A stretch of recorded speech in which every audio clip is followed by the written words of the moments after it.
прв пат, тоа е многу година телевизија, како зборува, на мојата сопруга реков, со оваа историчарка и со оваа господа, јас мора да се запознам. Случајот сакаше да се запознаеме до студијата на телевизија. Зошто сакам да се запознаваме, морам да ви кажам дека имам еден комплет од 70 книги издадено од Матица на Македонија. Се напишано за Македонија. И го препорачувам и тој исто толку автори. Тој комплет да го набавите, не е многу скап. И таму ги читав на 10 на 15 меѓу кои книги уводите, говорите што има да направи на господја. И верувајте, со така убав јазик, така топла мисла и јасна мисла и чувство за Македонија, мислам дека ретко кој денес пишува. Низ историјата е пишувана, од денес, да не речам, малку останавме. И па тоа беше мотивот и нејзиното истражувачка историска работа, оно што е вокација, би рекол, мотивот да ја поканеме денес, да ја дружиме и да изнесе својата тема за Македонија. Благодарам. Јас ќе станам некато што сум единствена дама во оваа страна. Меѓутоа, концентрацијата ми е подобро кога сум застаната и внимавам на времето. Овде Сотир има наредено книги, а една ја загледав, тоа е што е историјата од британскиот истражувач Едвард Халет Кар. И во таа книга има една многу интересна мисла дека историјата, покрај тоа што е научна дисциплина, историјата има и своја општествена насока. Но исто така, таму се спомнува дека доколку не ја сватиме во незината вистинска и правилна смисла на научна и општествена дисциплина, може да заглавиме во мистицизам и во цинизам.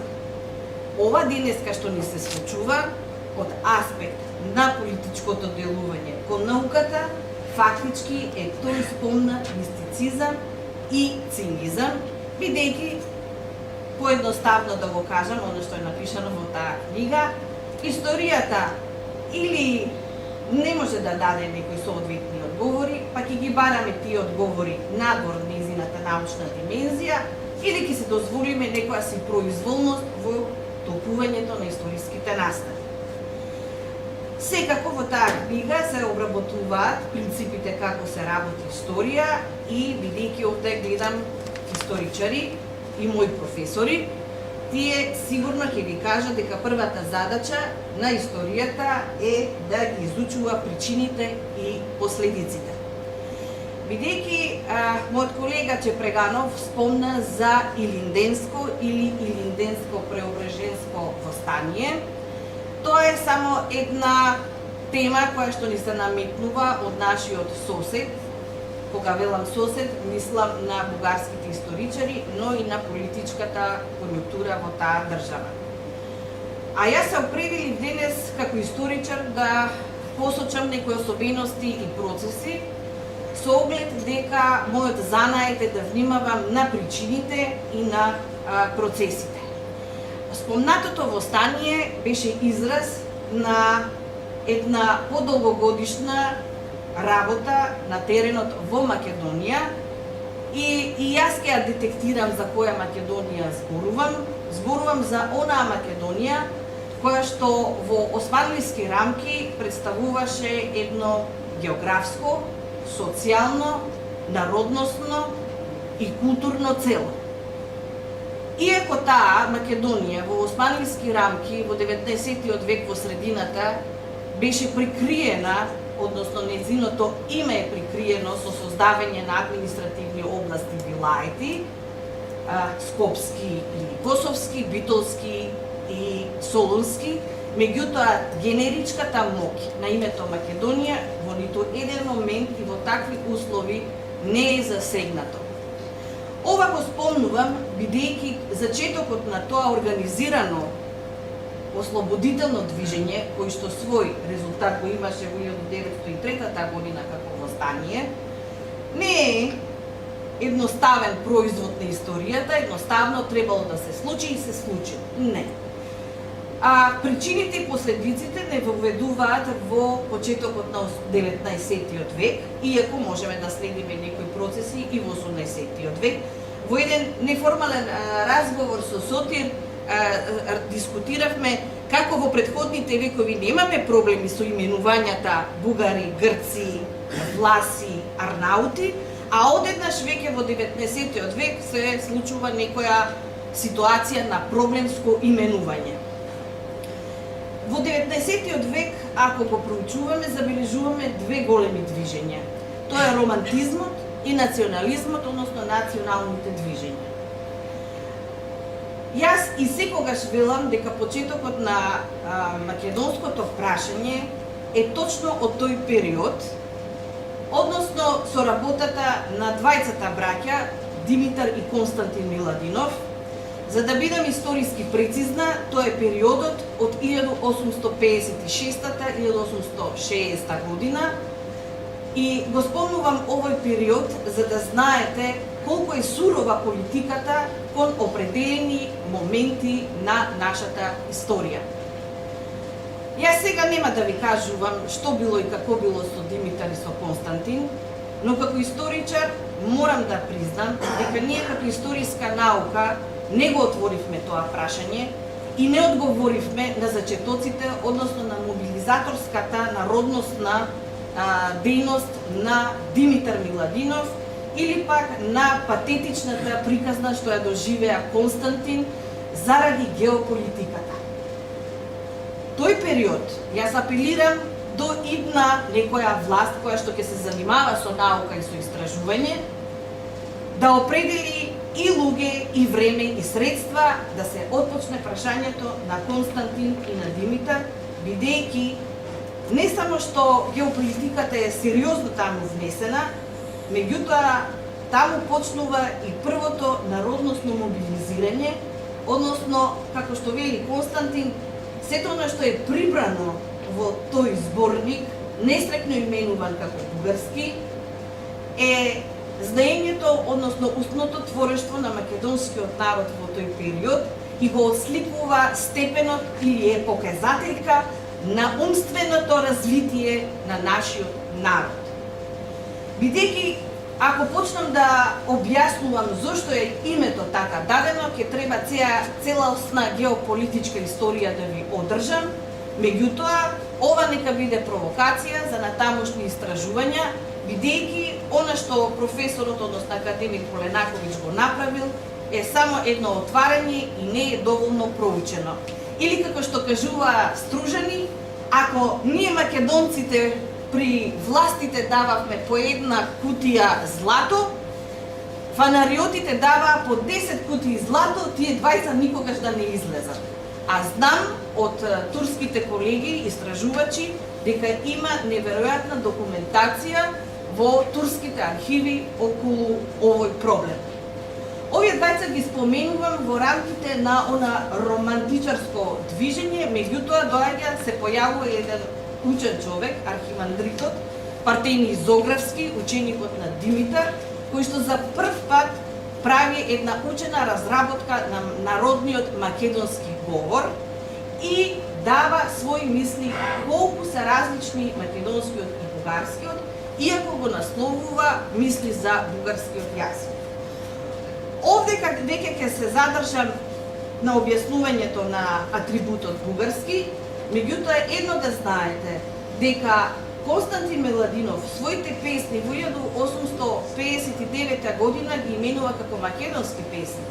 Преводот што го прави на една религиозна содржина наменета од Русија, ја прави повторно на својот струшки јазик, иако природбениците од бугарското друштво, посебно во Цариград, му забележуваат за народниот говор кој што е употребен и го исмеваат. За нас е уште подобро што го исмеваат, бидејќи го имаме на лице македонскиот народен говор.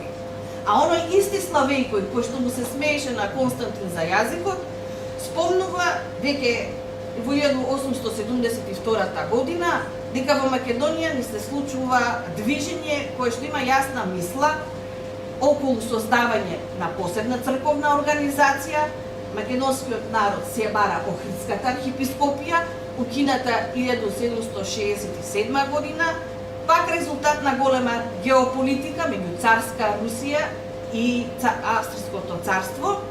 И тоа е тема и те ја нафрлам за понатамошно развивање и објаснување.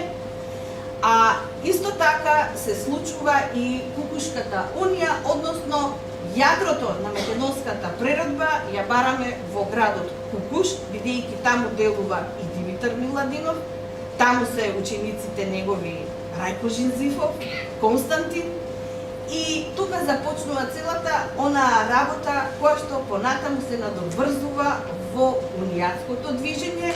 И за сите вас кои што живеете во современо време, ќе ви кажам да си го заборавите за момент просторот и времето во кое што живееме, да го заборавиме и вредностниот систем на нашето време и да се спуштиме во 19 век, кога сите кои што биле под таа една призната црква, Цариградска патриаршија, биле именувани за христијани и имале право на општествен живот. Односно, османлиската власт не се грижила за духовниот живот и за образованието на населението, тоа го правила Цариградската патриаршија, односно на грчки јазик. Затоа и барањата се потоа да се воведе македонскиот народен говор, бидејќи веќе имаме зачетништво на една нова класа, тоа се занечи и трговци кои имаат потреба од световен живот и соодветна литургија на народен македонски јазик за да се разбере. Затоа се бара Охридската архиепископија како посебна организација, а кога би се добило, јас не смеам да зборувам така, бидејќи не ми е дозволено шпекулирањето. Меѓутоа, тоа значило ако имате црковна организација, имате признат милет, ако имате признат милет, вие сте признати како народ во таа држава. Се враќам на геополитиката. Царска Русија до 1860 година во сите документи што постојат, а се однесуваат на Македонија, на македонскиот народ, именувањето на јазикот и на народот, можеме да следиме дека е 3:1 на македонското именување во однос на бугарското. Меѓутоа, од 1860, кога го праќаат својот амбасадор Хитрово, го воведуваат терминот бугари како етноним, но етноним како екзоним, значи туѓото именување кон вас. И тоа се издига на степен на една политичка акција, која што во текот и на наредните години, но и во текот на 20 век, веќе добива и именување на народност. Ако почнам да објаснувам околу тие именувања, ќе немаме време, меѓутоа поентата ми е дека македонскиот народ сосема на иста паралела се движи заедно со бугарскиот народ, кога бараат една словенска црква. Тие не бараат бугарска црква, да бидеме јасни, бидејќи е потребен да се признае милетот. Геополитиката има интерес од една друга позната црква во државата и благодарение на руското застапништво се создава една бугарска екзархија, односно црква, а кога доаѓаат реакциите не само од македонскиот терен, туку и од српскиот терен, познатиот гроф Игнатиев, рускиот гроф испратен за таа работа, им вели на србите: не се секирајте, а тоа е словенска црква. Таа ќе биде и за вас и за останатите. Таа подмама што постои во политичкиот живот има сериозни реперкусии во однос на македонското живење, работење, барање, акции и манифести.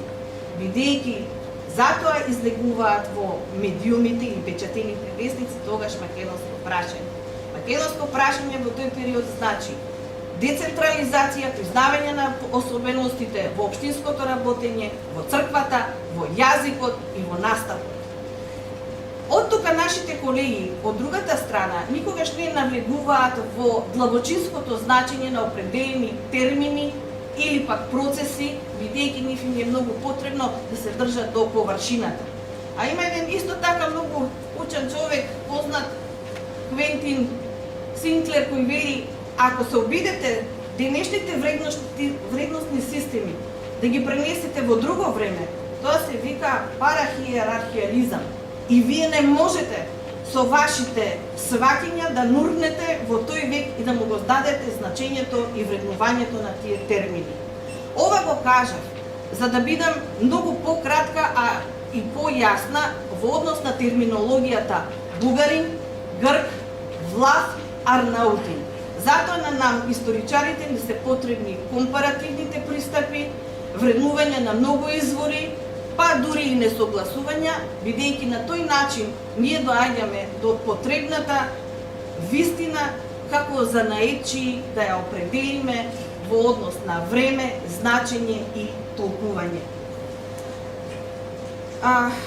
Јас само ќе се осврнам и на делот кога Македонија за време на балканските држави го доживува своето разделување од географско, социјално, културно, народносно цело, колку се исти или различни тие луѓе во однос на системите кои што се воспоставени, односно новата грчка држава, новото бугарско царство и кралството СХС, е фактот што тие луѓе, македонци на овој простор, не се инкорпорирани ниту во социјалниот, ниту во економскиот, а особено не во политичкиот живот. Тоа значи нивната маргинализација е фактот што тој народ бил и различен и посебен. И на крајот ќе додадам, исто разговаравме на прашањето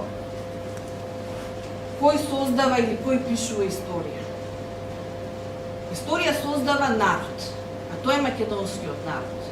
Таа вертикала навистина е испреплетена со многу особености и со многу процеси.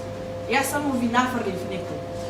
Меѓутоа во таа низа на културолошки, духовни потреби кои што ги развиваат, преко револуционерните, разловечко, македонско востание, во документите постои како македонско, а не кресненско востание. Уште од тогаш им се плашиле на името Македонија, за да дојдеме до Илинденското и исто така разговаравме, неуспехот е наш, неуспехот на Илинденското востание на македонскиот народ, не е на некој друг народ. Меѓутоа тука е внесена содржината. Затоа пак таа содржина има своја манифестација во народно-ослободителната борба и не е случајно одржувањето на Астон на 2 август. Овдека веќе се заокружува таа целина на едно сериозно народно ослободително движење, иако само на еден мал дел на територијата на Македонија. Иако ако ги читаме астонските документи, там се спомнува и за останатите делови на Македонија. Фактички народот би се обедини. Меѓутоа, силата на политиката е немилосрдна, како што и денеска го живееме нејзиниот притисок, и верувам дека како што не има сега, ќе не има и во иднина, разумни, доследни на нашиот занае, и мислам само дека треба политиката да учи од оно што представува историја како научна и општествена дисциплина. Благодарам.